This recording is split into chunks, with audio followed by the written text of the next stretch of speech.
What's up, everybody? Welcome to today's edition of Everyday Discipline, where we decode, deconstruct, and reverse engineer self-discipline for you, yes, you listener, to get whatever it is you want in your life. My name is Brent Kokel, and I am your host. As always, you guys know that I love it when you're here on this show, and you know it's because of what it says about you. This has nothing to do with me and everything to do with you. It says that you actually want something better in your life. There's a lot of people who say they want something better, and they'll accept it if somebody gives it to them on a silver platter, but they don't ever take the time to investigate what that might be, nor do they take the time to actually do the work necessary to get what they want. And because you're listening to the show, I hope that that is not you. If that is you, keep listening to the show, because my hope is that I'm going to ask you some questions, give you some pivots, some things to think about for yourself that are going to shift you out of the mode where you feel like it should just be given to you, and recognize that you've actually got to do some work in order to achieve all the stuff that you claim that you want to achieve. So I'm going to tell you guys a story today about a client. And before I even get into it, one, I'm not going to tell you who the client is. And two, I've talked to the client and she says it's okay that I share this story with you guys because it is kind of important when it comes to the lesson in this whole thing that I think is one that it took me a really long time to get to this lesson myself. So if nothing else, hopefully I can give you a path forward that is going to take you dramatically less time than it took me to get to this exact thing. So let me talk to you about what's going down. So yesterday I get on a Zoom call and it's with a newer client. And with this woman, what I'm doing is I'm helping her with her marketing, which is her messaging, and then her sales, which is like where the rubber meets the road, to get more people onto her boat. She has got an amazing offer. She has got an amazing fulfillment service. Like, she's just amazingly talented. What she just needed was like new wrapping paper on the existing package that was going to make it much more attractive. People would want to open it more often. And so I'm helping her with all of that, with messaging and sales and all of that. She needed some critical tactics when it comes to sales. But we had a discussion yesterday about this place where she got caught flat-footed. That, I didn't think it was going to be a tongue twister, but it was. So she got caught flat-footed where she thought she was going to make a sale that she didn't make, and she's asking me about it yesterday, but we're playing Monday morning quarterback because she knew about this in advance. Didn't ask me about it. And I asked, why didn't we have this conversation? Like, you hired me, you're paying me a lot in order to do this and have this conversation with you. And she's like, well, I didn't want to bother you. I didn't feel like it was worthy of bothering you for this issue. I felt like I kind of had it because, well, we talked a little bit about it, and granted, I haven't been working with her for that long, but she was like, yeah, I felt like I got it. I felt like I had it, so why bother? But we'd uncovered some things on that call that would have helped her close that deal. But here's the thing, and here's the lesson, is needing help doesn't make you weak. Right? There's a story underneath, I didn't want to bother you, which is, hey, I felt like I was going to be weak if I came and asked you this question, if I came and asked for help. Here's an argument that I'm going to make, and I want you to consider this argument. Obviously, you can't argue back with me, so all you can do is consider what I'm saying, which I'm going to argue that it takes more courage to show vulnerability and ask for help than it does to stay silent and try to do it on your own. Take that in. Take that in. It does take more courage to show vulnerability than it does to show strength. Because as humans, we want to show strength to everybody else. We're biologically pre-programmed to try to show strength. And there's different ways that we show strength. In men, we show actual strength and protective instincts, and that is where our biology is programmed. Women show strength in their ability to nurture and their ability to attract a mate.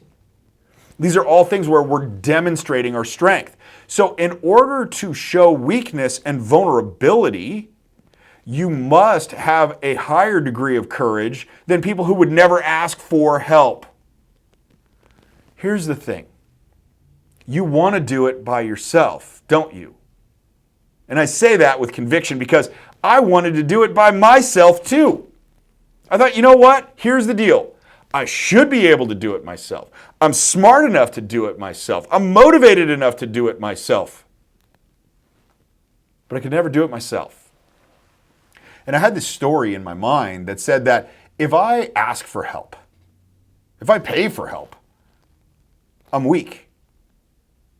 I'm not somehow as smart as I thought I was. I'm not as capable as I thought I was. Maybe I'm not as motivated as I thought I was. That was my story. But the crazy part about it, and I'm interested if this is true for you too, and my bet is that it is that you're hesitant to ask for help, but you are excited to give it. Does that ring true for you? Because I know it rang true for me. I would be so excited to give somebody else help, even if it meant that I had to drive like 2 hours to give them help in whatever. I remember my brother-in-law needed help putting up one of those play structures in his backyard, and it was all made out of wood, and we had to like drill all the holes in it and nail it together and everything. It was crazy, right? And I drove an hour and 45 minutes to go give him help. But I hesitated to ask him to come up to help me with something at my house that was going to take about 35 minutes to do. We hesitate to ask, but we are excited to give. Why is that? Well, it goes back to the biological pre-programming. When you give help, it is a show of strength. I understand how to do this. I'll help you with this. Naturally, there is a dominant and a sub in that relationship, right? My brother-in-law needed my help, which made me the dominant player in that. And he was the sub player in that. We'll call it alpha and beta. That's a lot easier. So you've got this alpha, you've got this beta relationship, but asking for help is a story about weakness. That's why you're hesitant to ask, but you're eager to give. You show strength and dominance when you are giving help, but you believe, based on the story, that you're showing weakness when you ask somebody else for help. But it's not the truth. It's simply your story, which is a crazy thing to analyze the difference between your stories and what the truth looks like.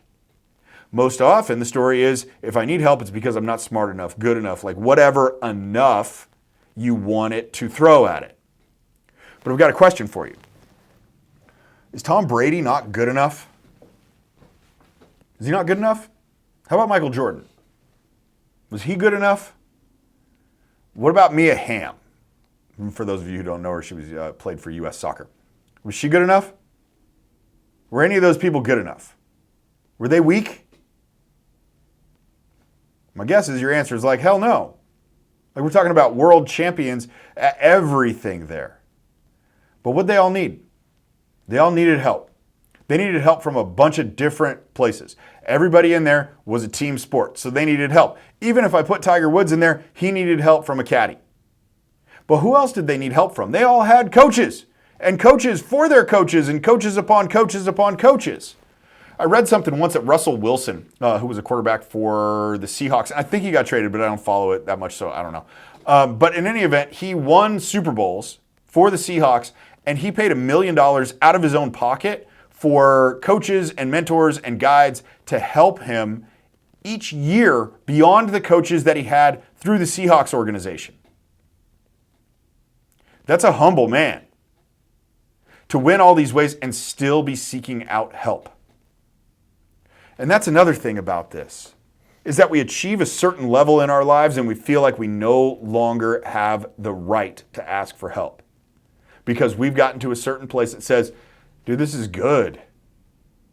I don't deserve any better. Why would I ask for help?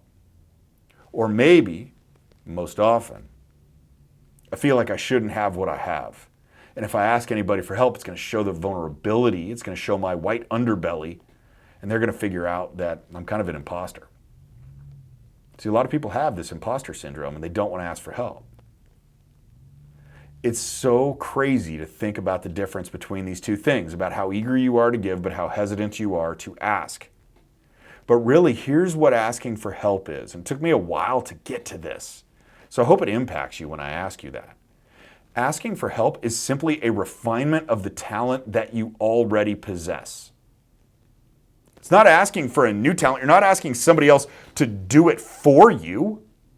You're not showing weakness. You're asking for refinement. That's it. Tom Brady, Michael Jordan, Mia Hamm, talented as fuck. Like super talented. They just needed to be refined. They couldn't see everything on their own. And that's totally okay. You can't see everything on your own. I can't see everything on my own.